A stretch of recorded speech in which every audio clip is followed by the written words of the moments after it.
Thanks for being here. Subscribe to Cheating Stories Best, so you don't miss new stories. A husband saw his wives get out of one man's brightly colored car and he immediately realized that. Today's story with a similar plot. Enjoy watching it. As you walked away from me, looking over your shoulder, you said, "I'll see you in the morning, it's just one night." You did this on purpose to humiliate me in front of your friends. You chose him over me on the day you organized for us, and your friends just sat and smiled. We were in our first meeting with the advisor, and he had just asked me how I felt.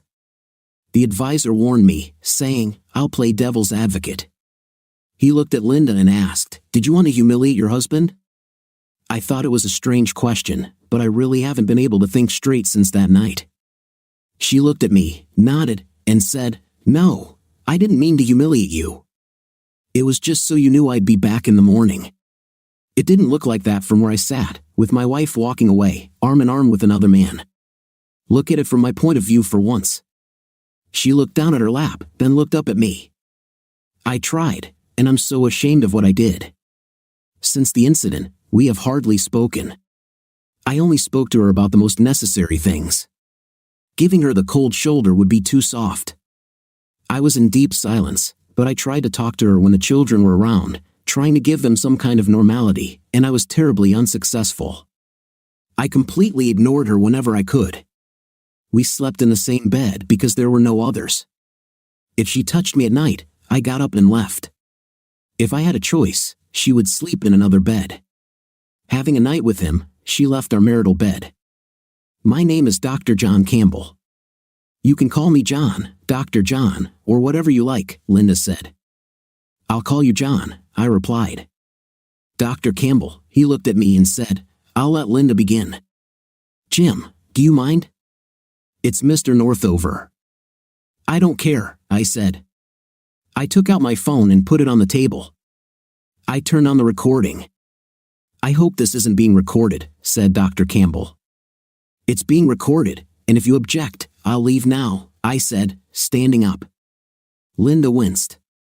Please let him, he has the right to, after what I did. The doctor nodded his head, and I sat back down. I talked to my lawyer for a long time, and she convinced me that this is what I need to do, at least for the sake of the children. I don't know where Linda found this consultant, and I don't care. It won't change the final outcome, but it may help me cope with the kids. I was worried about the children. If I couldn't cope, it would affect them.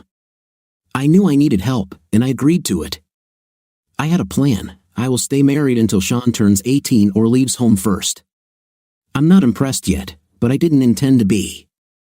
I even refused to shake hands when we arrived. She started first, begging me that she would fix everything. It was just one night. She apologized for what happened. It was wrong. She admitted that she was weak, selfish, and thought she could fix everything. No, you didn't realize how far this would go, I thought to myself. When Linda finished, she cried, and there was nothing there that I hadn't heard before. Dr. Campbell looked at me. It's your turn, Jim. Tell me how you feel and how you think you can overcome this. Overcome now? He showed his true colors. It was my fault that she changed. I looked at him and said, I think you mean Mr. Northover. Sorry, Jim. Mr. Northover. I looked at her. Okay, in no particular order, let's go. That was probably the longest sentence I'd spoken to her since the Sunday she came home a little over a week ago. It might help if you came back at a reasonable time, like 7 or 8 in the morning, and by taxi or Uber, without driving up in his flashy sports car at almost 1 a.m., and not getting out of the car while he held the door for you. Then I walked along the path in that red dress that you bought for me. He wanted to rub it in my face. I was with your woman, and there's nothing you can do about it because I'm a star and I have a big, luxurious, expensive car. So not only did you betray me in front of all your friends, but you also let him humiliate me in front of the whole street. You came back at the busiest time of the day, only to rub it in my face even more. The ice cream man's car was there with a line of our neighbors. He held the door for you, and you let him help you out. At least he kissed you on the cheek, which you offered. And you walked past the line at the ice cream man's car with a smug smile on your face, and everyone took out their cameras, filming my humiliation as you got out of that guy's car. All this instantly ended up on the internet. No, it wasn't like that. I didn't even notice the ice cream man's car. I was thinking about you, Linda said through tears. Shut up. You already said it. Now it's my turn, I said. I thought he was going to scold me for being rude to Linda, but he didn't. He raised his hand and softly said to Linda, he needs time. You will have a chance to answer him. You said you'd see me in the morning, but it wasn't in the morning, was it? It was in the afternoon. But, honey, I love you, Linda whispered. I ignored it. How can I trust you when you left? You said it was just one night. I love you. How can you say I love you and then leave with another man? I didn't even know if you would come back to me at all, and now I wish you wouldn't. When you left, I got up to follow you, but Dee was standing in front of me. It's just one night, she'll be back in the morning, she told me. I tried to push past her, then I felt someone grab me.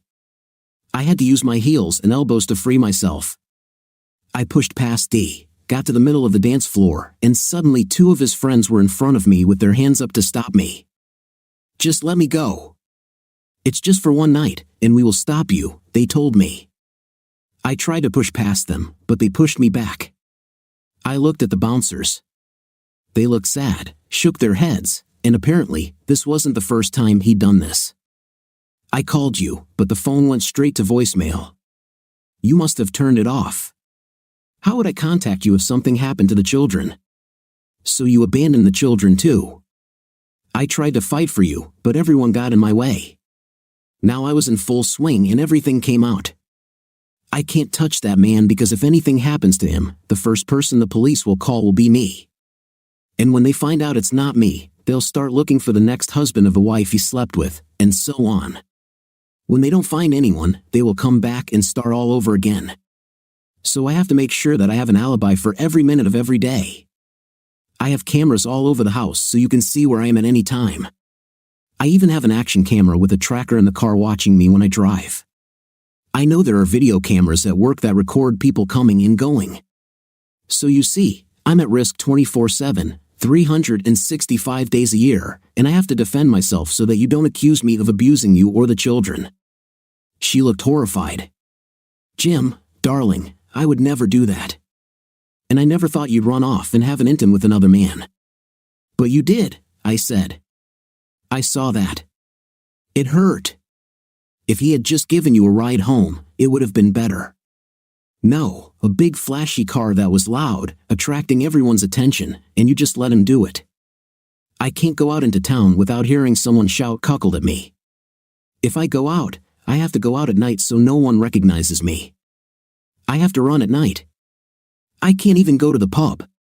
I got kicked out, probably because I threw my beer on John Simpson for calling me a cuckold, and Fred Smith got a formal warning at work because of something he left on my desk.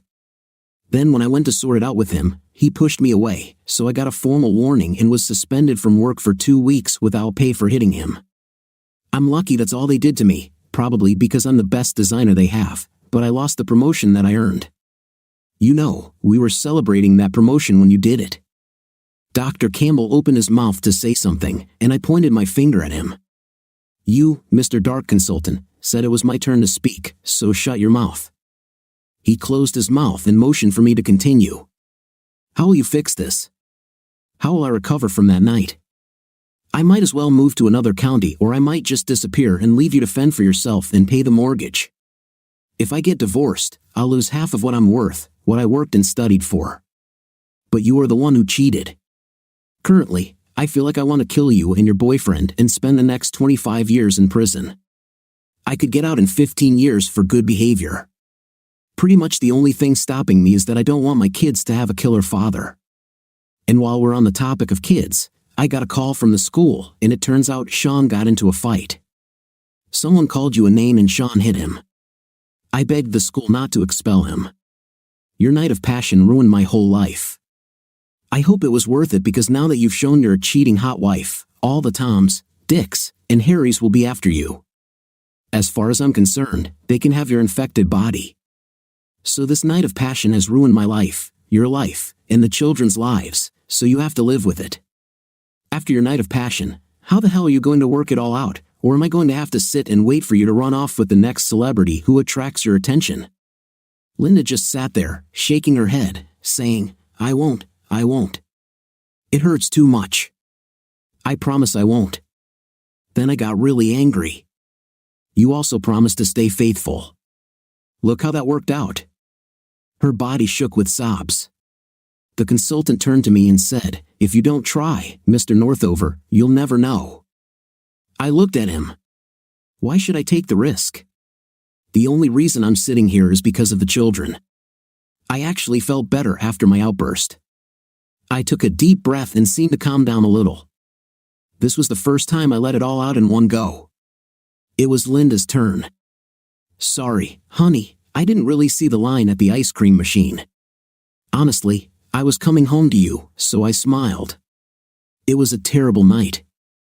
He just rolled over and fell asleep. I'm so ashamed. I realized that I made a huge mistake, but you love me. You would forgive me, and I would fix everything. I thought about the things I could do for you to prove it, and this brought back happy memories. So I smiled and took the tests. The results should come this week, the doctor said. Well, that gives us a lot to think about until next week, the doctor said.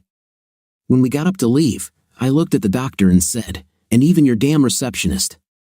I noticed she turned his signed photo so I could see it.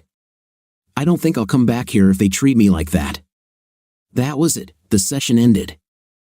I headed for the door, but the doctor beat me to it. He held the door for Linda, and she left. He looked at me and said, it was unprofessional what she did. Let me get this straight. Please be patient. He went to the back of the office and turned on the monitor, then called for security. We record everything that happens in these offices. I saw him fast-forwarding the video in the outer office. He saw how the receptionist turned the picture, although it was impossible to discern what was depicted on it. He walked to the office door, and I followed him. He walked over to her desk and turned the picture to see who was in it. He then turned to her and asked, what temporary work agency are you from, Mercedes? Why, she asked. Because if you are a standard receptionist whom they send, I will no longer work with them. Now leave. She collected her things, including the photo, and left. The doctor turned to me and said, I'm sorry about this, and it shows me some of the depth of the problems you are facing. By the way, if the police ask me about your incident with Darren Jones, I will have to tell them that I have a medical secret. This means that I know something but will not say anything differently. He extended his hand. This time, I shook it. We arrived separately, as Linda came from work and I came from home. Since I was still suspended, I went to another part of the city and sat on the riverbank where no one would recognize me or call me a cuckold. I recalled the events that led to this. I came home from work on a Wednesday 2 weeks ago, and Linda said to me with a big smile on her face, honey, to celebrate your promotion, I booked us a room at Red Har, one of those with a 4-poster bed. I'm sure you know what we can do on it, and there will be a little dancing. We can have an evening. It sounded tempting to me. It was something I could be happy about. We arrived at the hotel, and there was little time before the dinner she had booked. She went into the shower first. There wasn't enough room for both of us, otherwise we would have saved water. You know, I saw how she laid out the laundry. It looked good. It doesn't take me long to shower and shave. I came out of the bathroom, and she was getting dressed. Her hair was beautifully styled on top. She was wearing long garters, almost like a corset. This is one of my favorites. There was a beautiful red dress lying on the bed. She took the bra, and I walked over and took it from her, saying, since tonight is just for us, maybe we'll give the girls some freedom. She just smiled, took the bra from me, and put it on. I frowned, and she stuck her tongue out at me. I helped her put on her dress. While I buttoned up the lining, I looked at her. She looked gorgeous, and I told her, honey, you are the most beautiful woman in this city, and I love you very much. I extended my hand, and she took it, and we went to the restaurant. We were like two young lovers. I fed her dessert. I couldn't be happier. We finished dinner and headed to the ballroom. When we entered, I saw a small table in the corner. It was quite dark, so I headed there. Linda pulled me to the opposite side of the room, where 6 of our friends were sitting, mostly her friends. I sometimes play golf with Dave and Ed. Steven is not a golfer. He is a social member of the golf club and is on the entertainment committee. They were with their wives, Dee, Jane, and Denise. I didn't really like it, since she talked too much, but she and Linda had been friends since school. I pulled her hand and turned her towards me. Was this supposed to be a night just for us? When Dee found out what I had planned, they started inviting themselves. I couldn't stop them, but we won't be here long, I promise. That's why you don't book hotels for the girls to be free. You knew they would be here.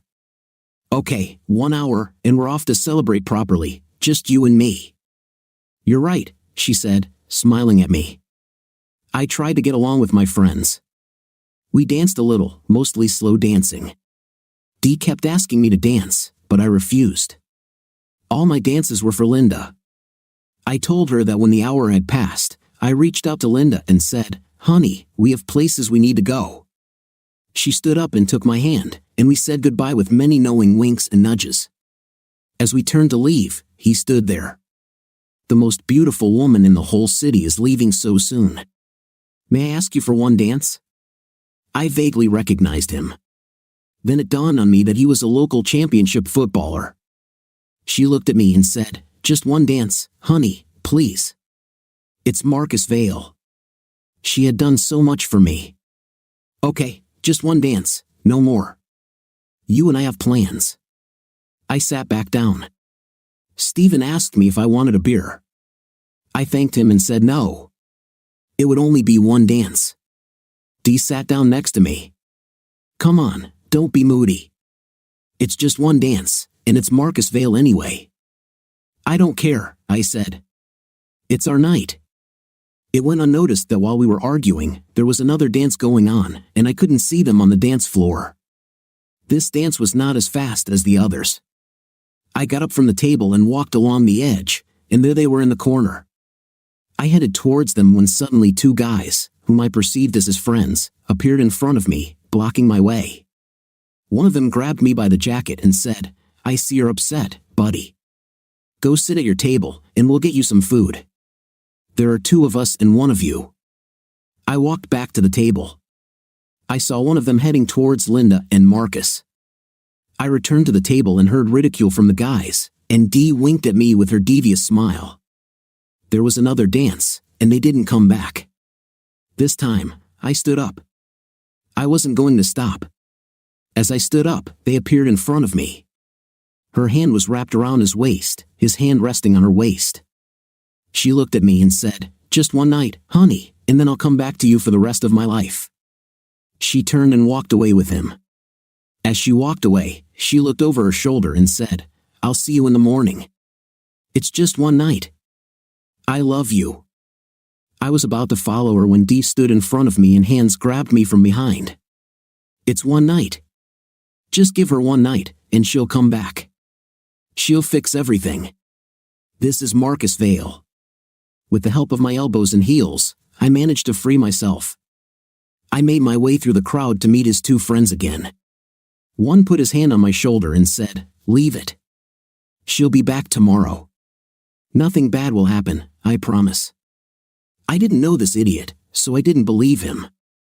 I remembered something about bouncers, and all I saw were the tail lights of the car moving away. I took out my phone to track her, but her phone was turned off, so there was nothing. There were no tears, only anger.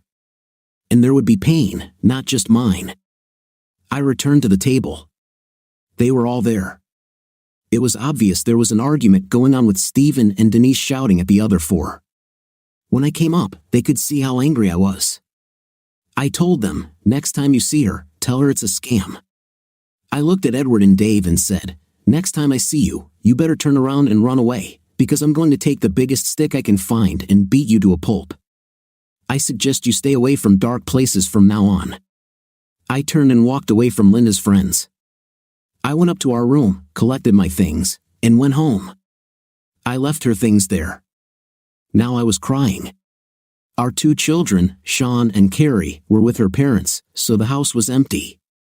They were supposed to return on Sunday evening. I spent the night pacing back and forth in our living room, wondering what the hell I did wrong. I went to our home gym in the garage and started pedaling hard on the exercise bike. It didn't help, so I switched to whiskey.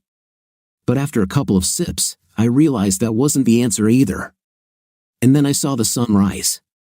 It was 4 o'clock in the morning. I went outside and looked at it, wondering what I had done wrong. I think I finally fell asleep in one of the lawn chairs.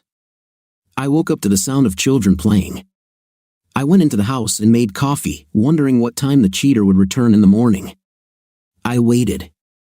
The sound of the ice cream machine drew me to the front of the house. It was nice to see happy people. I heard the car before I saw it. It was already past 1 o'clock in the afternoon. Just like she said, "See you in the morning." I saw them pull up, and so did everyone in line for ice cream.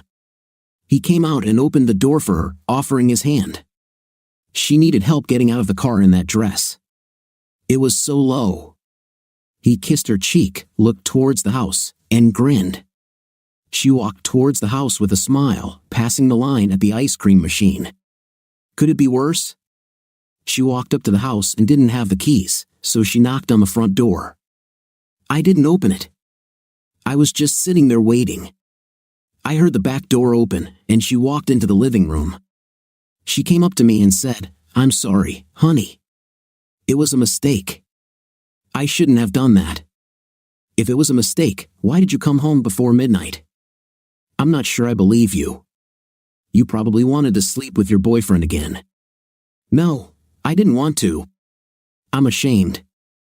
I didn't want him to bring me at all, but I didn't have money. Everyone was at the hotel. I needed to come to my senses after what I had done, but he refused until noon. Your money is everything more in the hotel, along with all your things, even the good ones. If you want to pick them up, I suggest you go and get them." I stood up and decided to change clothes to go for a run. Maybe endorphins would help. Alcohol at night had not helped.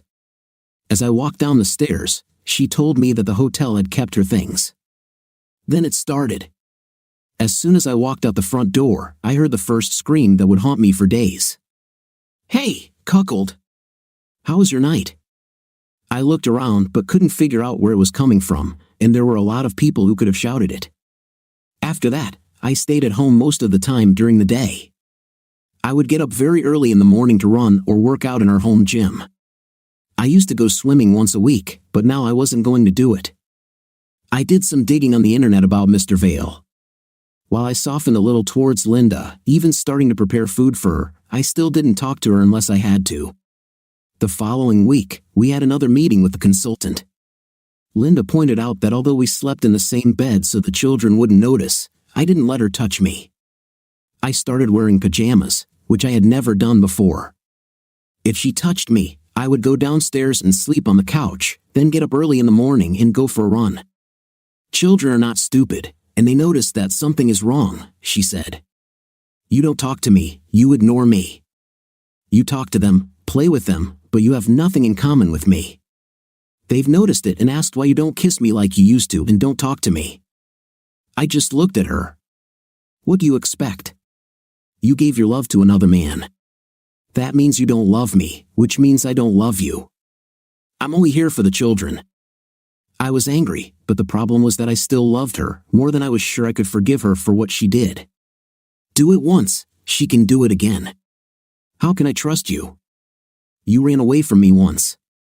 How do I know you won't do it to the next movie star or pop star who happens to walk in? If I forgive you, it'll practically give you a blank check to do it again. At this point, the consultant turned to me and said, "If you don't try, Mr. Vale, you'll never know." I looked at him. Why would I risk it? What's to stop her from doing it again and me having to go through all this pain again?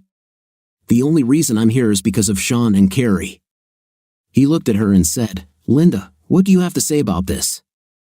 "I'm sorry, Jim." "I'm really sorry," she said, crying now. She lowered her eyes to her knees and continued, "The night was good. He did the job, he's experienced. But it was just intim. It was empty. It was superficial. It was meaningless. There was no passion. He just rolled over and went to sleep, and I lay there. Then I realized what I had done. Lying there, I vowed to myself to fix everything and never do it again. I opened my mouth to say something, but the consultant raised his hand. "Please, Jim." "Mr. Vale, let her finish." It was almost as if he was reading my thoughts. Linda stood up and walked over to me on her knees, taking my hands. I know I said it before at our wedding, and I meant it then, but now I mean it more. "Help me. I don't know how to fix this." Lying there, I thought that you would forgive me because you love me. We've forgiven each other things in the past, like when I dented my car or when you broke my favorite vase. But I didn't realize the amount of pain and suffering I caused you until you spoke up last week. I couldn't imagine how much pain I caused you. I can't take it back. I can't undo what I did. I can't undo the way I left you, and I can't take away the humiliation you've been feeling these last couple of weeks. But I can make things right. Please, help me. I need your help." She was now crying loudly, and I was seething. She had done a lot of things, and now she was begging me for help. I helped her get up and took her back to her chair. She sat down, and I went to sit in my chair, looked at her, and said, "No." She cried even harder, and I sat there, full of anger. I was on the edge when a shadow appeared on my shoulder. I looked up. It was the receptionist, holding a mug in her hands. "It's tea." "It's strong and very hot," she said, with sadness in her eyes as she looked at me. She gave me a faint smile, and for some reason, I felt like she was on my side. I took the mug in my hands. She was right, the tea was very hot. I squeezed the mug, and the pain was almost pleasant. I started to calm down. I knew Linda had met with Dr. Campbell this week, and it sounded like a prepared statement. But sitting there, clutching my mug and looking at Linda's crying face and Dr. Campbell, who didn't look happy, I had a feeling she might be sincere. After a few minutes, we continued talking about our feelings and how we were getting along. I said we were approaching a new normal, but I didn't say what it was. John looked at his watch and quickly changed the subject. "Jim, let's talk about Marcus Vale.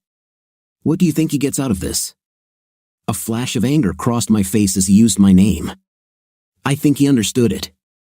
Linda lowered her eyes again. "I spent time online researching this idiot, and it came in handy. I thought about it a bit and had an answer. I think he likes to seduce other men's wives in front of them. Knowing that he has the support of his teammates makes him feel safe. It's not just about a night with a beautiful woman. Do you think he's done this before? Have you heard any rumors? The internet is full of everything, rumors and hints. I'm not sure what to believe, but now that I've seen him in action, I think some of the rumors are true. Tell me the rumors. Who do you think he's seduced? I don't always believe rumors, but sometimes there's no fire without smoke. I heard that one was the wife of the deputy police commissioner, one of our local parliamentarians, and several others. They even talked about the mayor's wife. I believe he divorced his wife after he left for resignation. So you would say these are people in power? Yes, probably. If they used their power to bring him down, it could be considered an abuse of power. Don't you agree? I see where you're going with this. Not only did he want to take their wives, but he also wanted to do it in front of them, making a mockery of their power. So why do you think he chose Linda? She's a beautiful woman, but I don't want to be rude, you're Mr. Average. You have no power. I have no idea, I said, looking at Dr. Campbell. I'm sure he had some ideas, but I think you should share this. He smiled. I think he's tired of winning the wives of powerful but physically weak men. You're a fit man. You're not a professional athlete, but you keep yourself in shape, and it shows. You're a little smaller than him. He wanted to win the wife of someone physically strong. Linda was there, and as you said, she looked beautiful. You fit his target, and he was absolutely safe because he had a team of companions. Now everything became clear, and I began to feel better about Dr. Campbell. He turned out to be not so bad. After the session, Dr. Campbell asked me to stay. Jim, Mr. Northover, I know you're angry, and I can see why, but I have a few suggestions that might help you." He raised his hand when I opened my mouth. "Just let me finish, please. I have an attorney friend who I think can talk to your company on your behalf about losing your promotion for what was essentially self-defense. HR approving Fred Smith's actions could leave them open to legal action. And I totally agree that if anything happens to Marcus, you will be the prime suspect and will need to maintain an alibi 24/7/365. I have a cop friend who would like to meet with you or advise you on how to do this. Is this normal?" I asked. I just nodded my head. This was not the help I expected. I expected him to tell me to just suck it up and interact more with Linda. I probably should have changed my mind about this man even more. "Dr. Campbell, I would appreciate it. Do you have my address and phone number?" I tried not to speak in complete anger and softened the tone of my voice. I think I succeeded because he smiled at me. "Please, Jim, think about what Linda said. She knows how wrong she was and really needs your help." He held out his hand to me, and I shook it. He looked at me and said, "I think this will end soon, Mr. Northover. Hang in there. The insults will subside over time, and most people will forget about it. But let's not make light of it. It's always up in the air. Someday in the future, it will come up when you least expect it. I want to help you prepare for that moment." He was right. People stopped shouting cuckold at me, but the sidelong glances remained. I looked at him. "Jim," he said, smiling again. As I was leaving, I looked at his new receptionist. I hoped she was better than the previous one. I almost had to look twice. She looked familiar. No matter, I had other problems on my mind. When I returned home, there was a package with a mobile phone in it, addressed only to me. No address. I opened the package, and there was a letter, "Call the first number." I turned on the phone. There were only 4 numbers in the address book, labeled A, B, C, and D. I called the number, and they picked up right away. "Hi, Jim. This will be a short call to let you know you are not alone. May I call you later for a longer conversation? My name is Albert, and your other friends are Bertram, Cuthbert, and Dilbert. If you have any questions, call one of us." Before I could say anything, he hung up. The call never came, but I was intrigued. 2 days later, I was called to work. I was suspended without pay after the Fred Smith incident. I was told that I had a meeting with Manager M at 10 a.m. I arrived at work, knocked on the door, and burst into my manager's office without an invitation. If I was going to get fired, let's get it over with quickly. My manager, the company lawyer, and the head of HR were there, along with a middle-aged man in an elegant suit whom I had never seen before. The HR director began, "Jim, it has been pointed out to us that our approach to defending you against Mr. Smith could expose the company to legal action. Denying you a promotion could be perceived as retaliation and supporting a criminal. We have also received complaints from some of your colleagues about your appeal since you defended yourself. Therefore, we would like to reinstate your promotion, but the warning should remain, though it will be downgraded to informal. I must tell you that the company lawyer believes this case is on the verge of losing, but your friend Mr. Jackson indicated that it won't pass muster with the Daily Mail. What do you think of that? Oh, and you'll be paid for the time you were on holiday.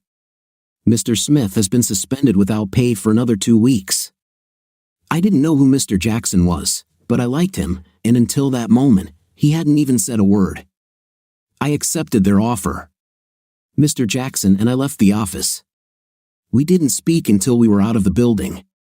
He extended his hand to me and said, "John Campbell said you could use a little help to restore order." I'm glad I could help. By the way, the whole office has to go through mandatory training again, and they'll be sacked if anything happens. Will something like this happen again?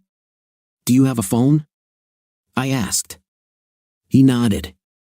Okay, if you have any problems, call any number. We shook hands, and he left. I was amazed, but with this phone, I didn't feel alone. I returned home, amazed. I needed to get my work clothes ready for the morning. I hadn't been in the house for half an hour when the doorbell rang. Since I had not opened the front door since the incident, I peeked through the window next to the door. There was a guy standing there in a work uniform, holding a business card that said Wakefield Securities. I opened the door with the chain and asked what he wanted. A cop friend of mine said you needed help with security, some sort of 24/7 alibi. My friend couldn't come, but he sent me to help you and give you advice.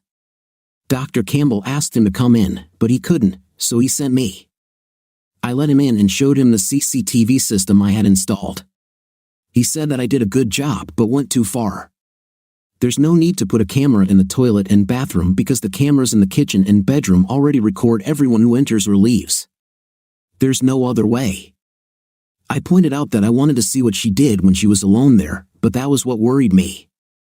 I didn't want to tell him that she might be self-blaming and blaming me for it. He seemed to understand and muttered under his breath. He suggested several changes to the cameras for better resolution and offered cloud storage to back up my hard drives. He gave me the contacts of a site that currently offers great rates. He suggested replacing some of the cameras in the bathroom and toilet with listening devices and using those cameras in other places. Although it was a good offer, I refused, saying that audio recordings wouldn't capture someone texting. He still installed 2 better outdoor cameras. I returned to work, and things at home were approaching a new normal. For the rest of the week, people gave me a wide berth. I made an effort to dispel this by being a little more lively, excited to be back at work. By Friday, everything had calmed down. I tried to talk to Linda more at home, but it was still difficult. I spent a lot of time hitting a punching bag to release some of my pent-up anger. Betrayal by those you love can do that. The local newspaper, the Journal, reported criminal damage to Mr. David Brown's car. It was vandalized in the golf club parking lot. CCTV footage shows a man in dark clothing and a hood damaging the vehicle before running off into the darkness. All this took less than 45 seconds. People took longer to react. Oh, and it was mentioned that the golf club was ruined. The criminal was quite dexterous and fit. The police investigated but had no leads yet. The golf club has beefed up security, hired a security guard to patrol the parking lot, and increased the lighting. They even plan to extend CCTV coverage to the corners.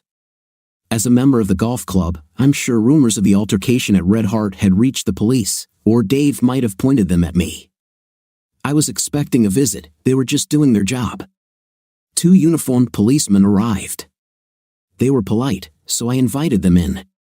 They asked where I was the night of the incident. I told them that I was probably at home, but I couldn't remember exactly what I did last week. They asked if I had any conflict with Mr. Brown. I guess they heard. I admitted that we had a conflict and were no longer friends. I also pointed out that they would have to prove my guilt rather than me having to prove my innocence. At that moment, Linda came into the room, drying her hands with a towel. She looked at the 2 police officers and said, "He's been with me every night for the past week." She looked at me, smiled, and left. I tried to be normal with Linda after that and talked to her more for the sake of the children, but it was damn hard. I kept having angry outbursts about what she did and having to leave the room. Linda came home from work on Friday, and she was furious. She came up to me. I was pulled over by the police. My car insurance expired. Why didn't you renew it? Why do I have to do that? Why would I do anything for you after what you did to me? Get used to it, I snapped at her. And you'll have to pay the fine yourself. They let me off with a warning if I renewed my insurance as soon as I got home. I just snorted and walked away. The next visit to the consultant was met with varying degrees of success. He asked how we were getting along and how we were feeling. I said I tried, but I had angry outbursts. I mentioned that we had guests who helped me and that returning to work made life easier, not only financially but also mentally. Keeping busy was helpful. I didn't tell him about my plan to leave her once Sean turned 18 or when he left home. Linda admitted that she saw my efforts, but then she started talking about how I didn't renew her car insurance and she was pulled over but let go. She looked at me angrily. I leaned forward and, looking at Dr. B, said, she was probably only released because she is a friend of the local football star. I had other thoughts running through my head about her being an easy target or about her being a hot wife, but I decided to keep them to myself for now. I saw how she reacted, it didn't even cross her mind. I didn't stop the cops, probably as fans hoping he will lead the team to the Premier League next year. Young people adore him, the older generation is not so kind to him. It was time to tell a few more home truths. I looked at her. We were supposed to have lunch with your parents last Sunday, but when I didn't go, what did you tell them? She looked down at her knee. We just had a fight. I didn't say anything else because the kids were nearby. She fell silent after that. I didn't think that was the whole truth. Dr. John looked at her and said, "We can talk about this later." I knew she was seeing him separately to get help. Neither our parents nor hers were familiar with computers, so social networks were alien to them. Fortunately, the session seemed to naturally come to an end, and we prepared to leave. As we approached the door, Dr. John said to me, "Jim, please don't do anything stupid again. There are things we can't protect you from." I muttered something in response, not sure if he knew the truth or was just putting two and two together. That night, after the kids went to bed, I said to her, "So, you told your parents that we were having a little conflict. Did you tell them what the conflict was about?" "No," she replied. "I told them we disagreed on something, but I didn't tell them what it was." "Well, I'm sure they took your side, didn't they?" She just nodded. "So, you told them we had a little conflict, but you didn't tell them what it was. Why not? Are you ashamed?" "Yes," she screamed at me. "But don't be too ashamed to let me take the blame. You told them I didn't understand your point." No surprise with that. She stood up, grabbed her purse and car keys, and left the house. I heard her drive away. An hour later, she returned in tears. "I just told Mom and Dad the whole story. I don't think they'll talk to me, and I don't think Dad is happy with you." I felt sorry for her and softened. I went up to her and hugged her. This was the first touch since that night. She cried into my chest, but when she tried to hug me back, I stopped her. She went to sleep, and I went for a run. I wasn't going to take the blame.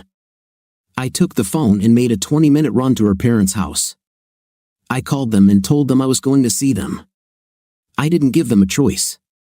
I'm not sure if they were happy to see me when I arrived, but it was obvious that her father was not pleased with me. I loved them both, but I wasn't going to take the blame for it. Her mother brought tea, and I played a recording of my visit to the consultant. As it played, I saw her father's face change. I didn't get a chance to protect her. People were constantly disturbing me. Her father offered to take me home, and I agreed. It was some kind of irritation on both sides, and it probably wouldn't be wise to run after 2 cups of tea and a large slice of fruitcake. It wasn't far, and we didn't talk on the road. When we arrived, he got out of the car and hugged me. "Sorry, son. If you need anything, let me know." I think he had tears in his eyes when he left. After Linda's last solo meeting with Dr. John, she seemed very withdrawn, as if she was thinking about something. Saturday arrived, and I was doing my usual weekend chores around the house. I spent some time playing catch with the kids and some time in the home gym. I was thinking about going out for a beer later. The few pubs on the other side of town probably wouldn't recognize me, and to be honest, the insults had died down, but occasionally you could see mocking smiles when someone recognized me. Linda said she was going to take the children to my parents. She said she would bring them back later that day. I talked to my parents. They knew what was going on, they were on my side but loved Linda and would do anything they could to help. They mostly stayed away, understanding that this was something we needed to figure out ourselves. They, like Linda's parents, offered to take the kids anytime we needed time together. Personally, I didn't see the need for this. It was around 1 o'clock in the afternoon when I heard the sound of an ice cream truck down the street. This sound no longer made me happy. Then I received a text message from Linda, "Please look at the ice cream machine." I instantly responded, "No, what was she trying to do this time?" Linda called. I figured one way to find out what she was up to was to answer, so I picked up the phone. Please do this for me. I'm begging you." Well, now she intrigues me, I thought. Fine. I certainly wasn't going to stand by the window and watch another performance of hers, but I could watch her from the camera pointed at the front of the house. The ice cream man arrived, and soon there was a line. Then the front door of the van opened, and someone got out. He was wearing a sack. He dropped to his hands and knees and began to crawl towards the house. He had a sign hanging around his neck on a cord. I zoomed in, and it was Linda. I walked to the front door and opened it. It looked like she had cut holes in the top and sides of the bag and had a string holding it in the middle. She crawled on her hands and knees past the same crowd she had encountered when returning from her night with that idiot. Then the insults started. Cheater, and other women in line began insulting her too. It was mass hysteria. Reckless woman of easy virtue. Someone threw ice cream at her, and it got stuck in her hair. The sign around her neck must have tipped off the crowd, as it read, "I beg your pardon." I was mistaken. Woman of easy virtue.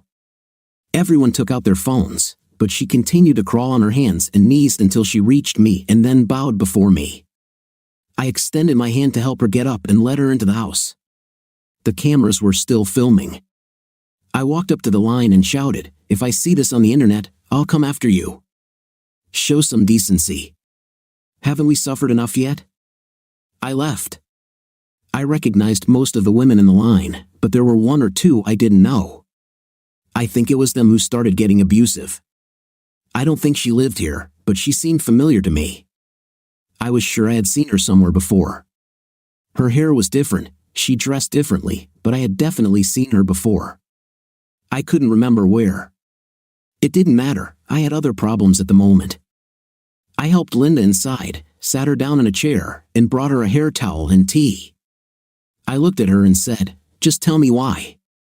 "I don't know," she said. I found myself in a moment. A handsome, famous young man chose me out of all the beautiful women. He chose me, and I knew that you would forgive me. You lifted me up all night. I couldn't make a mistake. She looked down at her hands.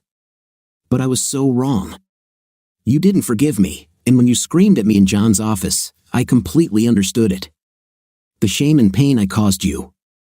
You couldn't even defend yourself. And to come home like this, I wish I had even noticed the ice cream truck. She raised her head and looked at me. I'm sorry about the kiss on the cheek. He wanted to kiss me on the lips, but I didn't allow it. I turned my head at the last second. She lowered her eyes to her knees again and whispered, "Just like I didn't let him sleep with me this morning. I wouldn't want to bring you what's left."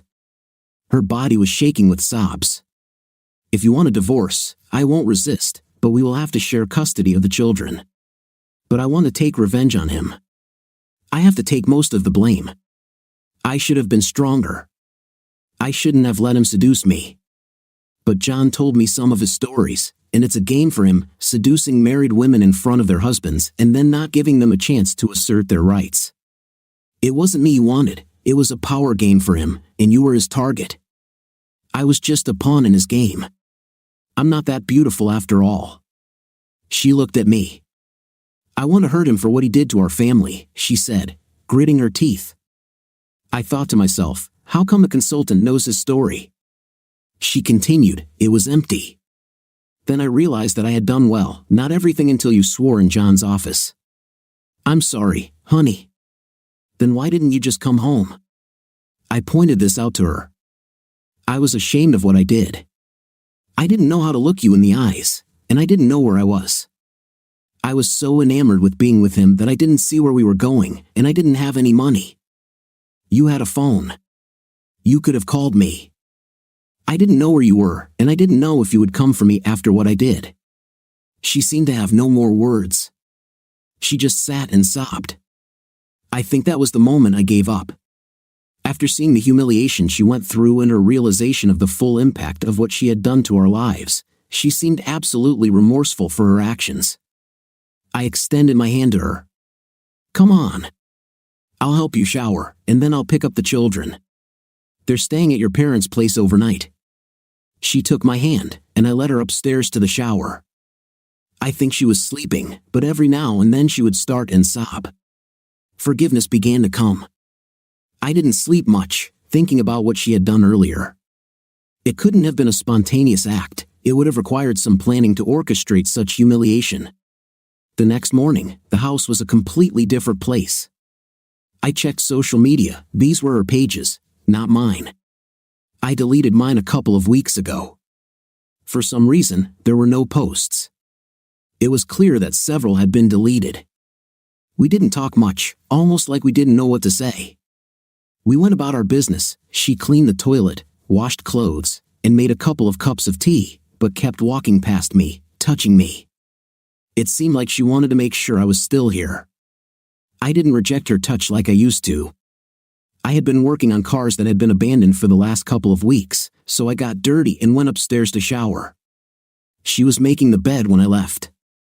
She touched me as I walked out. I don't know why it came to my mind, but I said, "We can't." She looked at me with bewilderment.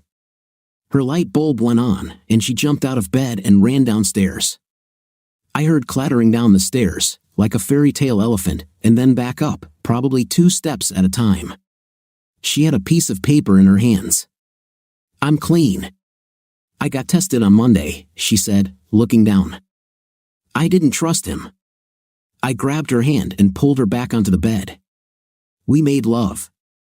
After that, I think we both slept well for a couple of hours. Over the past few weeks, I was rudely awakened by the doorbell ringing. All I heard was, "Oh my gosh, kids." With these words, she grabbed a robe, seemingly mine, and ran downstairs. I looked at the clock on the bedside table. It was already 5 o'clock. I assumed that my parents had returned the children. I thought I'd better go say hello, so I grabbed the second robe and went downstairs. I wasn't really thinking, but seeing my mother's mouth wide open and my father standing there with a big smile, I think they put 2 and 2 together and realized what was going on. My mother began to cry. I sheepishly asked them if they wanted tea. Fortunately, they refused. They told us that the children had been fed, organized, and kept occupied all day. The house wasn't all sweetness and sunshine. I still had fits of anger, but they didn't last long, and I managed to control them. She still touched me every time she passed by. Things got better, and it became known that I was no longer banned from the pub. I still haven't returned. People at work commented on how much happier I seemed.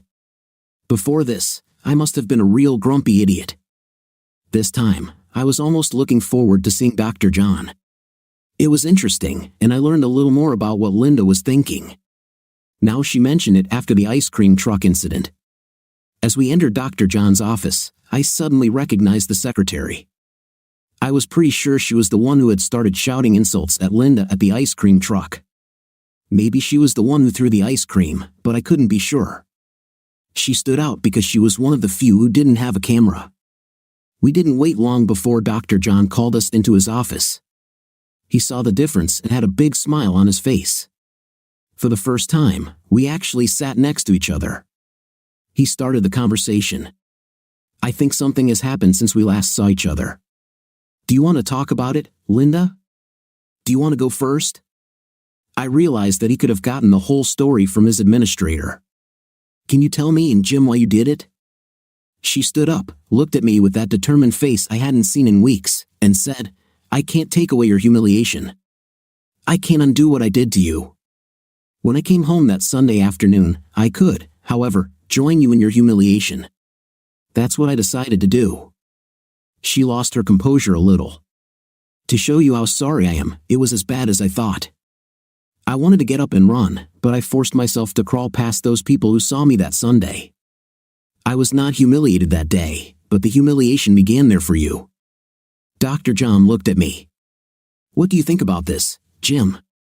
This should probably make you feel better." It wasn't fair, 2 questions in one, and the second one was leading. I had to think about these questions. I wasn't quite sure how I felt about it, but it was a brave move, that's for sure. It shows how sorry she is if she went through this. However, I was still confused. Dr. John told me, "You managed to stop people from talking about the incident on social media. Why did you do this? I know what shame and trouble it caused me. She probably couldn't have prevented what happened to me, but I didn't want her to go through the same crap I did." I paused. "Who came up with this idea?" Dr. John responded, "This arose as a result of our discussion about the humiliation you experienced. Then Linda wanted to make it smaller. We realized that this was impossible, so she came up with the idea of stooping to your level to endure the same humiliation as you. She didn't tell me what she planned to do, but I know she hired my secretary to help her." This confirmed my thoughts. She was the one I saw in line for ice cream. She had made herself look different by changing her hairstyle. Dr. Jisen continued, after you left, you didn't see how all the women attacked the one who threw the ice cream. It seems it went too far, and your comment, haven't we suffered enough, may have hit the mark.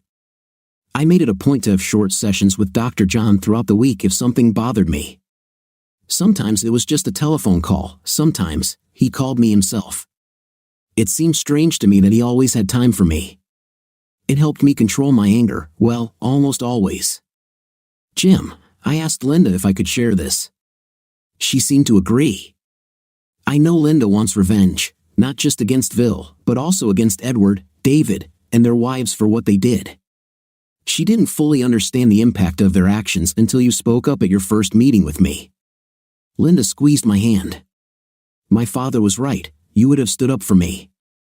And I can't be sure, but if you appeared in front of me, I might have changed my mind. She cried again. But we'll never know. You never had a chance because they stopped you. Dr. John continued, I suspect you have already started to take revenge on them. As your consultant, I must ask, please don't do anything else that could land you in jail. This won't help Linda at all. I smiled at him and said, I'll be careful. She told me she wanted revenge on Vil, but she didn't mention the others. I already had a plan and was discreetly collecting the necessary things to carry it out. On Monday evening, Stephen and Denise came to our house. Stephen was very apologetic for not supporting me enough in recent weeks and for not doing more. That night, Denise was in the kitchen with Linda, making coffee, but they were there much longer than it took to boil the kettle. He told me they had quarreled with the other four. In fact, they hadn't spoken since and weren't expected to any time soon. Look, I know you love to play golf, but you haven't played since this started. How about I play with you early in the morning before most people get there? I'm not a good player, but I can keep you company. Thanks, buddy, but why? Because I'm ashamed. Maybe I could have helped you if I had realized what Dave and Dee were doing sooner. I accepted his offer, even though I knew we would spend most of the time looking for his golf balls. It's better to take a lot of spare ones. Stephen and I weren't the best of friends in the group, but he'd always been a decent guy, and now he was proving it. We arrived at the golf club early, and as he promised, Stephen kept up with me. We only played 9 holes, but it was enjoyable. It wasn't my best game, but I enjoyed it. As I was walking, I thought, this is a good friend. He exposed himself to fire just so I can get out. Back at the clubhouse, he mentioned that there was a dance on Saturday night and asked if Linda and I would like to go. I was a member of the club, so I didn't need a special invitation. I told him I wasn't sure if I wanted to be ridiculed again. Even though Linda and I were working things out, it felt too soon. He tapped me on the shoulder and said, "Whenever you're ready, buddy." He then told me that he had spoken to the committee and that the general feeling among the club members was that anyone who said anything derogatory about me would be considered behavior unbecoming of a member, and their membership would be reconsidered. There was a waiting list to join the club, so everyone knew what that meant. I felt that after the initial surge of humiliation, there was now a wave of pity that was almost as bad. On the way home, I realized that my revenge plan would be easier to carry out if I was at the club. I would have to think about it. When I arrived home, it was obvious that Denise was talking to Linda about the dance. Linda was determined because she wanted to publicly demonstrate her affection for me, and the golf club was a safe place to do so. I wasn't sure if I wanted to be seen forgiving her. Would that make me a weakling? I'd have to talk to Dr. John about it. Dave, Edward, and their wives will most likely be there, I thought. For the rest of the day, the seed of my plan ripened fully, but I would need another round of golf early in the morning. I talked to Dr. John about it, and he indicated that this was what was eventually going to happen and that the golf club would probably be a safe place for our first outing. I called Stephen and asked for another round of early morning golf. At the same time, I heard Linda in the other room on the phone with Denise, telling her that she had convinced me to go to the dance. I let Stephen know that I had been persuaded. While we played, I felt this might be a betrayal, but I thought that if I asked him, he might have helped me anyway. I just didn't want to get him into trouble if something went wrong with my plan. While walking, He told me that Linda had shared some of our problems with Denise, including the fact that I was fired from my job and banned from the pub, and my alibi 24/7. He apologized again for not being there for me. After the round, I offered Stephen coffee as a modest reward for his company. I've already decided that he won't pay for drinks today. I excused myself and went to the restroom. After making sure I had a screwdriver in my pocket, I didn't forget my need for a 24-hour alibi. There were no cameras in the hallway to the restrooms, and although there was a fire exit at the far end, they would know if someone came out through it because it was alarmed. We picked up Stephen and Denise on the way, and as expected, Dave, Edward, and Jane were there too. I looked around and saw their cars, DN and X5, probably their MC hasn't been returned yet. Edward's Range Rover Overfinch was there. It's not new but very nice, his pride and joy. Unfortunately, they were not parked together.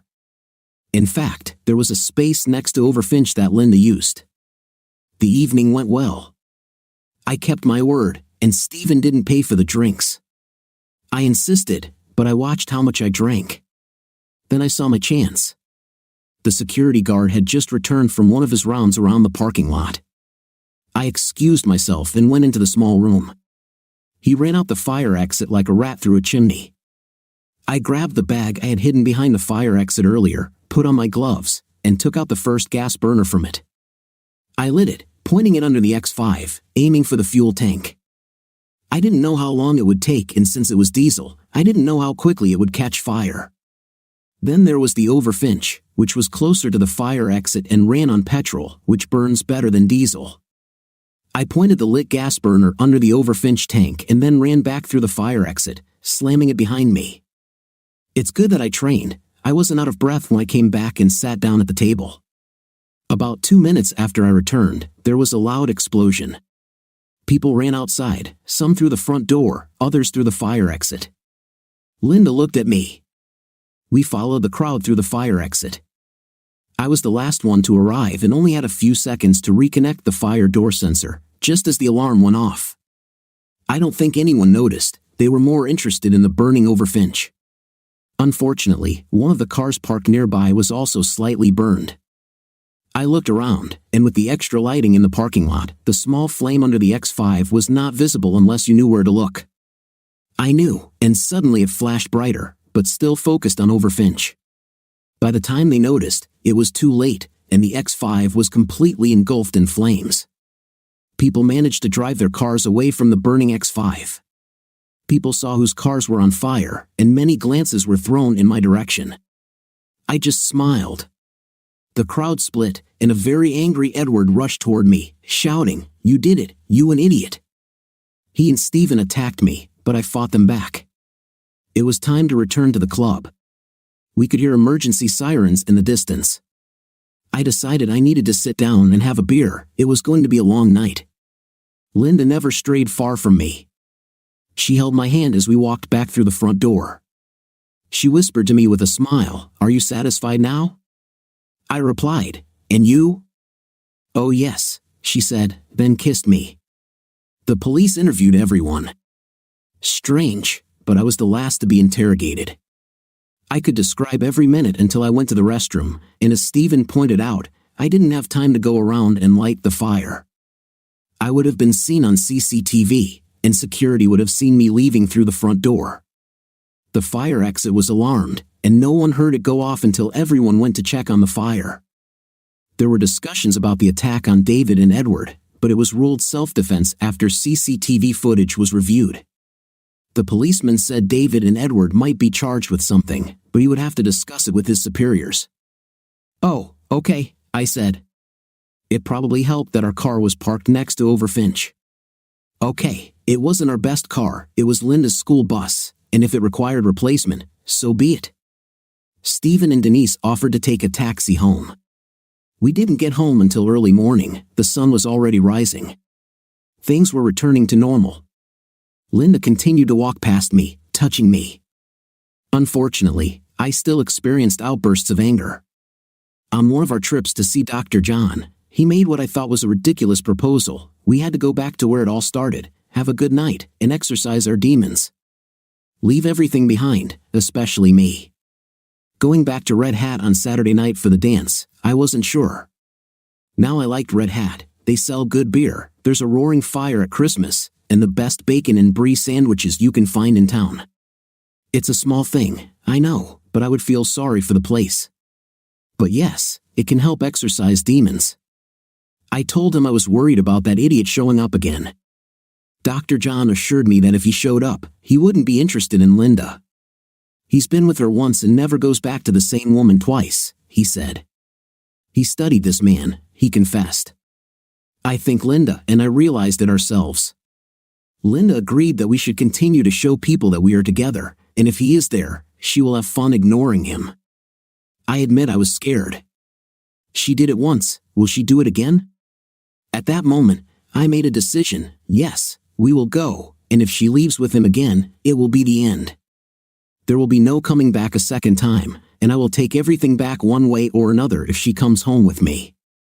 Dr. John was right, it would give me closure, but let's see in the morning. Dr. John also assured me that there would be people, including himself, keeping an eye on me in case anyone wanted to do anything. It made me feel a little better, just a little. I felt like Linda and Dr. John were talking to me, and it felt like a trap. I had no one to talk to, and it was a bit of a risk. I wasn't sure if I could trust what he was saying. I called Albert and told him about my concerns, including that I might not believe what he would say because I was confused.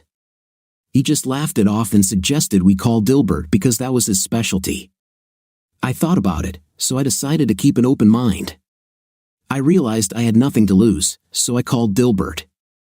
I think Albert warned him because he immediately began, Jim, I understand why you might be worried, but we think John Campbell wants you to calm down and stop looking back. Don't worry, there will be people there to make sure you won't be disturbed. He laughed a little, which was annoying, until he said, I think you've sorted out your old friends.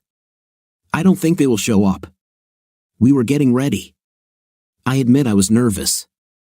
She looked gorgeous this time in a purple dress that showed off her cleavage, and she let the girls go free.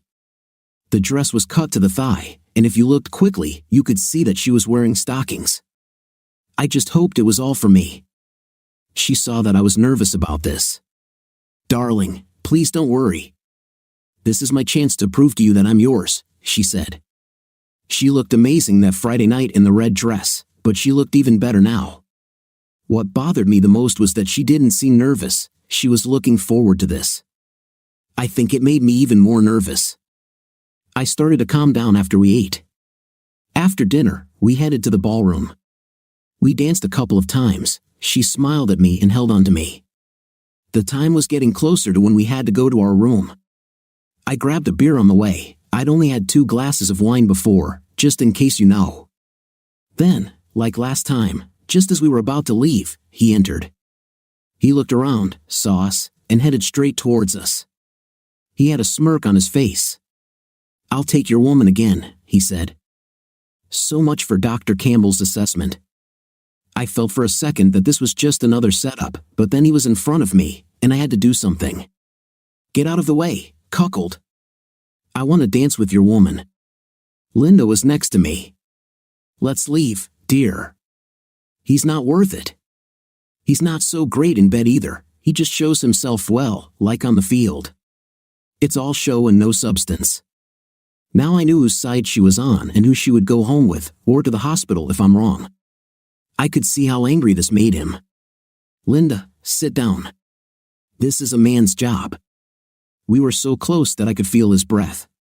From the corner of my eye, I saw people taking out their phones. I felt a hand on my right shoulder and heard the words, come on, buddy. I looked the idiot in the eye. If you want her, you'll have to go through me. But you are too cowardly, so just leave. I saw the rage in his eyes. He attacked me. By this time, the guards were already rushing in, one of them was on the phone. All this took less than a minute. I sat down, the security guard told me to stay put. I had no reason to move. My job was done. If I wanted to leave, he wouldn't have stopped me. Stephen brought me a beer. Denise appeared next to Linda. I looked at them both and asked why. Denise reached across the table and grabbed mine. Sherry, the former mayor's ex-wife, and I went to school together," she said, as if that explained everything. It probably did. They called the police and an ambulance. It didn't take long for the police to arrive. A couple of young officers arrived and looked at the scene. There was a conversation between them and the guards. The policeman came up to me and said, "I'm arresting you for assault, grievous bodily harm." That was all he had time to say before another man approached from the side, showing something in his hand. He pointed to the man on the floor and said, "No, you're going to arrest that man on the floor for assault, grievous bodily harm." He attacked this man without provocation, and he was only defending himself. The policeman looked at the man and said, "Yes, sir." The man continued, "And you will collect video footage from the club and video from that guy in the corner with a real camera, not a smartphone," pointing to the man in the corner. That man looked at me and smiled. I recognized his voice. I looked around the room, and there was our consultant with his secretary. Now they were sitting next to each other. I was sure they were brother and sister. He nodded his head and walked to a quiet corner of the bar. I looked at the man with the camera and recognized him as a deputy from a neighboring county. While one of the doctors examined Edel on the floor, the other looked at me and said that my injuries were superficial. A man appeared with a smartphone. "I'm from the Journal. Would you like to comment on what happened? What was the local newspaper doing here?" I thought to myself. She muttered something like no comment. He said, "Sorry, I didn't quite hear. Could you repeat it?" She looked at the reporter and said, "That person lying on the floor isn't worth commenting on. He's all bluff, there's nothing behind him. He's a coward. His performances are just like his performances on the field, flashes of inspiration between lots of running around trying to look good. And you can quote me on this." The consultant beckoned us to the corner where he was sitting with a woman. Now I recognized her as the one who had started the abuse when Linda was going through her path of humiliation, and his secretary.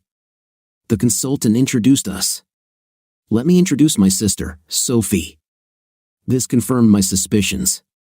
"So, I'm guessing this is all staged," I said, waving my hand around. "Yes, I'm afraid that's mostly true. Let me explain. When I found out what happened from your lawyer, who is a friend of the judge whose wife cheated with Vil, I contacted Linda and offered to help your marriage. I'm not actually a marriage counselor, but I am a psychiatrist. I hope you don't mind. We didn't expect Vil to be here tonight. The team was playing away, so he shouldn't have been here. But something happened. Sorry," he continued to explain. "Vil ruined many lives, and they couldn't find a way to stop him until we intervened. But it didn't go according to plan. There was no intended physical confrontation." Dr. John leaned forward and looked at both of us. "Our priority was to help you get back together, if possible, and to show people that Vil didn't matter and that people could rebuild their lives. We wanted to show that he doesn't mean anything. It all seemed a little far-fetched to me, a little far from the truth. My investigations were correct. There was a judge, an MP, and a senior police officer who, if they took action, it would appear to be an abuse of power. So I was right, it was staged." Then Sophie chimed in. "Yes, but Linda didn't know anything about it. I had to do my part because I know the pain my husband felt when I had one night with Vil. I don't know where he is, he just walked away and left me. I'm desperate to find him, but in the meantime, I'm willing to do anything to help the victims of Vil and to overthrow him." She cried through tears and told us, he chose wives of powerful people so they couldn't take revenge on him because it would look like an abuse of power. He felt safe. He didn't even choose particularly beautiful ones. There are rumors that he began a relationship with the wife of a minor royal, who was not particularly attractive, rather plump. She believed Vil was interested in her and left her husband for him. He ignored her, and she ended up in a mental hospital after self-harming. The family was able to hide it mostly. She couldn't continue. Dr. John continued his explanation. He enjoyed cuckolding people who couldn't respond, or they would be accused of abuse of power. The first was the mayor's wife. He resigned shortly after it happened, which was a shame. He was a good man. As soon as he resigned, he divorced her and moved away. Then a deputy from a neighboring district, and Sophie looked down at her lap, crying. Dr. John continued, Sophie's husband was the editor of the local newspaper. Local newspapers cannot do what large multinational companies do, they must cater to local audiences, and he could not publish anything that would slander a local hero. If he did, it would add to his own humiliation. Either way, when Sophie returned home from her night out, Adrian was gone. He just left, and she still doesn't know where he is, although she tries very hard to find him. She hopes that now, with the story out, people will read it and she can get her message across to Adrian. He'll realize what a mistake he made and maybe come home or at least get in touch so we know he's okay. Why do you think he chose Linda? I asked. I'm not sure, but we all think he was tired of playing psychological games and wanted to try something physical. So he saw you are a strong, healthy man, and Linda was beautiful. So he chose you. But he still didn't take any risks because he had his teammates. You were just in the right place at the wrong time. Did you arrange this tonight? I asked. Well, in a way, yeah. Like we said, Vil shouldn't have been here tonight. We wanted a lot of people to see you two enjoying yourselves. I was going to explain this at our next meeting on Wednesday and ask for permission to start featuring you on social media. We didn't warn you because we wanted you to behave naturally and not put on a show if you knew about our plans. I hope you don't mind. I could get seriously hurt by it, so yeah, I guess I mind. In fact, there were 2 people ready to intervene. If he had swung for a 3rd strike, he would have been knocked out. In fact, he should not have had time to strike the first blow, but they could not get through the crowd. He admitted that Vil had taken them by surprise. He usually waited until mid-evening before approaching someone, and he never approached the same woman twice. But as soon as he saw Linda and me, he immediately headed towards us, which shocked them. He apologized. It was getting late, and I needed to think about it all. I looked at Linda. She looked tired but happy. Looking at her, I felt her love, and I think Dr. John was right about dealing with that idiot. But we would see in the morning. We said goodbye, and holding each other, we crossed the dance floor and headed to our room. Stephen and Denise were there. He asked me if I wanted to play golf early in the morning, with a big smile on his face. I smiled back at him and said, "Sorry, buddy, but I think I'll be busy early in the morning." I squeezed Linda. We didn't make love that night, we just cuddled. In the morning, it was different. We almost missed breakfast. There is a large frame hanging on the wall next to the kitchen door. Inside is a piece of a bag with the inscription Sutton Seed Potatoes. Linda said she put it there as a reminder. Every time she looked at it, she felt a little humiliated. A year after the ice cream van incident, I took it down. That was enough. Strangely, the trial did not take very long. Forces about which I had very limited knowledge and over which I had no control intervened. I was called first and asked to talk about that night and the events that led up to it. I told them almost everything from the moment we walked into Red Art and the rest of the evening. Sometimes I was a little vague. It took more than an hour. They showed a video. It started with Vil walking across the dance floor towards us. He seemed to be heading straight towards Linda and me. I thought it had been caught on video earlier, almost as if someone was expecting it. The video was professionally filmed. Linda was called in next and was asked to confirm what I had said. She sat during the interrogation and agreed with everything I said. She cried when she finished. Stephen and Denise were called in turn and agreed with what was said about the attack. The next people called confused me, but at this stage, they were not directly related to the case, the former mayor, his ex-wife Sophie, and a few others I didn't recognize. Advocate Abel constantly objected but was overruled in most cases. The case was decided, he was guilty. The video proved it. The lawyer's job was to reduce his sentence as much as possible. A number of character witnesses were called, but the team's leadership was absent. The prosecutor noted this, along with representatives from charities he supported, but some were noticeably absent. Things were going well until a psychiatrist was called in, who explained that Vil was not to blame for trying to seduce married women. His star status had gone to his head, and he was not prepared for it. It was the fault of those who had not taught him how to cope with stardom, and we should feel sorry for him.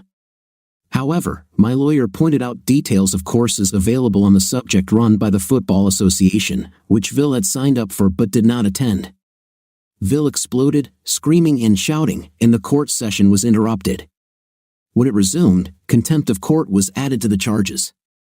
Sophie's behavior changed in the middle of her testimony. I followed her gaze. Her husband was sitting there. I recognized him from the photo on her desk in John's office, Marcos. Vil received the maximum sentence in prison for grievous bodily harm, fighting, resisting arrest, and contempt of court, 8 years. Because he abused his star status, he'll probably be out in 5 years, unless his arrogance gets the better of him again, in which case he'll serve the full 8 years. His football career is over. His lawyer immediately said he would appeal the verdict. The judge leaned forward and said, "It is your client's right if you think it's reasonable." His tone made it clear that she would be wasting the client's time and money. So she'll probably do it, since he got the maximum sentence. It won't get any worse, and she will get paid. I didn't know about resisting arrest. It turns out that when he went outside, he started screaming at the police, "Do you know who I am?" and started pushing them. There are rumors that batons were used and medics were called. There were also rumors that the deputy commissioner of police and the judge studied at the same university, albeit at different times. As we were leaving the court, a man I had not seen before approached me and extended his hand. He smiled, and for some reason, I shook his hand. "Do you still have your phone?" "Yes." "Keep it charged, but not on. We'll contact you if we need your help again. Your name is now Egbert, by the way." He smiled at me. "Good job, and thank you." "Thank you very much. You made a lot of people happy." After the trial, the local newspaper published the story, a full expose of Vil and his teammates' antics, without mentioning the names of the victims, although some gave permission for their names to be used. When the story was picked up by the national press, our football team didn't get promoted. In fact, they almost got relegated. When Adrian found out how Sophie was involved in bringing down Vil, he contacted her. They are trying to make things work, and it looks like they will succeed. I don't know if the Football Association runs courses on star status management, but a quick Google search showed that such courses are available. Yes, I took some liberties with the English legal system. What do you think of our story today? I think that the situation in which our main character got into is not very pleasant, but he did not give up and moved on. That's what I liked most of all. What's your opinion? Write in the comments. See you in the comments.